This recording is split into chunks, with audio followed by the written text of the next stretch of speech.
Hey, this is Kevin from Kevin's Microfleet. Today we're going to be taking a look at a Micro Galaxy Squadron vehicle. We're looking at the Series 6 Light Armor Class Rare, the Dark Empire E-Wing.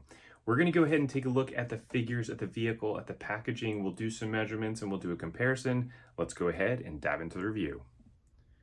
So we're going to go ahead and start here with the packaging. As you can see on the side here, you got Series 6 that's in 2 different languages. That's because this came from Canada. So I had a friend there that was able to trade with me. And so you'll see some of that difference in you'll have to see the 2 different languages as we take a look at this packaging. That's the reason why we have it. You can see Dark Empire E-Wing there on the bottom, as well as the number 122. And then you can see this does come from the Legends series. So this is one of the first releases that we get that actually does have Legends on there. And that's really cool for a lot of the fans of this line that look to hope for, you know, some other more obscure type of vehicles that we don't typically get in the, actual theatrical releases, but we are going to get a chance to be able to see these. So you can see here, this is the rare one of 15,000. As we turn this around, we get a chance to see the features of the E-Wing, as well as the blueprint, and then the other vehicles that come in the series.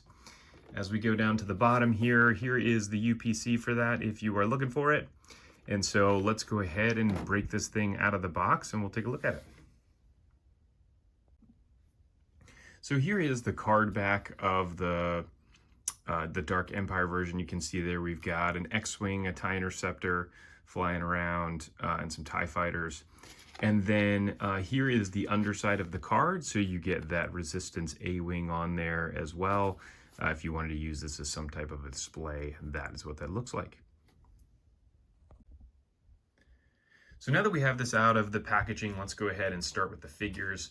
So for our little package here, you get a Rebel pilot and an R5 astromech, which is very cool to get a different astromech here. There you can see what it looks like on the blueprint on the back, but it's a little bit different as we actually look at the astromech itself.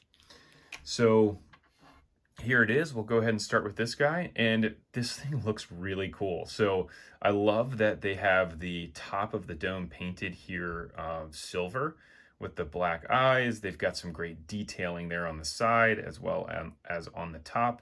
And this does look like something that would be from Legends. So we don't really see a lot of droids that look like this in the actual series, or we might, but maybe they're in the background. So it's very cool to be able to see this. And I want to show this actually compared to the our normal R2, just to show as a size comparison. And so here is what it looks like. So just a little bit taller than R2, which is it's pretty cool. But a lot more detail on this relative to what we get with some of the other ones. So then we have our generic Rebel pilot. So he's got a green flight suit on here. This looks like just, again, a normal generic Rebel pilot. There's nothing crazy to the sculpt, although I do like the green, and I do love those logos there on the helmet. They look fantastic, and a great job from the Jazwares team to paint that as well and get all of that real good. So here is the size of this guy. He is roughly an inch, about an inch tall, all the way to the top of his helmet. So now let's go ahead and look at the actual E-Wing itself.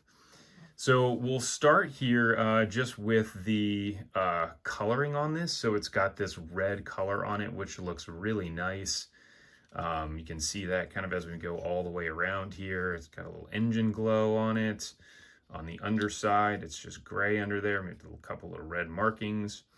And so it does look really cool. I don't know anything about Legends or whether or not this is something that is canon in Legends in terms of the colors on it, but it's still cool.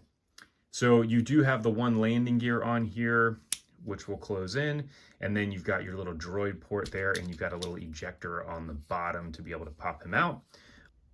So the other thing here on the underside beyond this first landing gear that pops out is you actually have 2 other landing gear right here that are relatively hidden. So you peel up on that, and then it will go ahead and pull these out, so that way when you set it down on the table, the laser cannons can sit off of the table a little bit more. Although having this open like this, I do see that actually not having them open is totally fine as well. you could then just go ahead and pull that front one out and it'll sit pretty good on the table as well.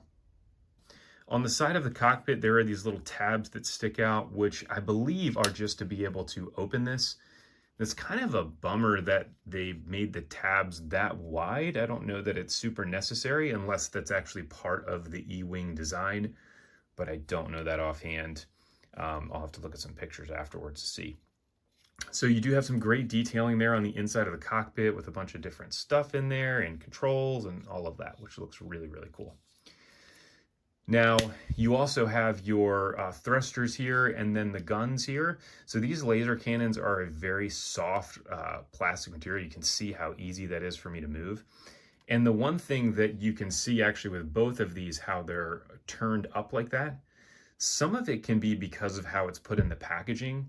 The other thing is that if you set this down on the table, because of the weight of the nose, it will actually tilt forward like that and it will bend those more and more. So you do just need to be careful of that and make sure that when you have this sitting down on the table that you actually do have the landing gear out. That will allow it to sit flat without worrying about them bending at all.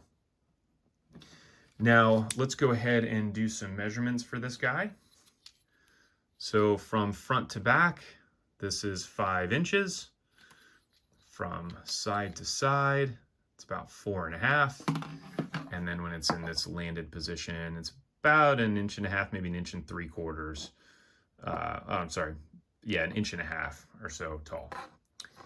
Now, I do want to show this compared first to the Action Fleet E-Wing, just because that's the one that's the closest to it, as well as, you know, it has similar types of coloring. So here is our Action Fleet E-Wing, and you can see the difference in the size is pretty stark. So the Action Fleet E-Wing is significantly bigger than the Micro Galaxy one. Now, the Micro Galaxy one does match much closer to obviously what we're seeing in the show, versus this E-Wing was something that just kind of came out as an extended universe type of thing when Action Fleet was going on.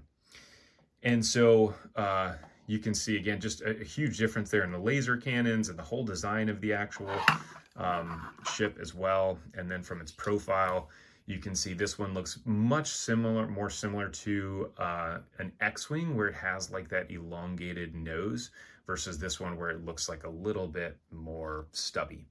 And I thought it looked that way initially when I was looking at it in the packaging, but now that I have it out in hands, it really doesn't look that bad. But I do want to show this compared to some Micro Galaxy Squadron vehicles as well. So first, if we're looking at it compared to the A-Wing, so this is another light armor class vehicle where you can see it's definitely bigger than that. And then if you look at it compared to the Micro Galaxy X-Wing from Series 1, you can see the X-Wing is just a little bit bigger than that. Initially, when looking at the E-Wing, I was thinking, wow, that looks way smaller than the X-Wing, but actually having them side by side like this, it really doesn't look that bad. The X-Wing looks to be just slightly bigger than the E-Wing, which I would say, based on some of the pictures I've seen, that sounds about right, that it would be like that. But either way, super excited to be able to have this in hand and be able to get this review out to everybody. So this is actually the rare version of this. So this is not available currently on any of the online websites. You'd have to find this in stores. It hasn't actually hit the US yet currently. Right now I was able to get this through a friend that I traded with in Canada. So if you have any friends in Canada, maybe they can find one for you. Until then, we'll just wait and see once they start showing up in Walmarts, hopefully at some point this month here in October. That is all I've got for you here today. Thanks for tuning in. Please go ahead and like and subscribe, and I look forward to catching everybody on the next review.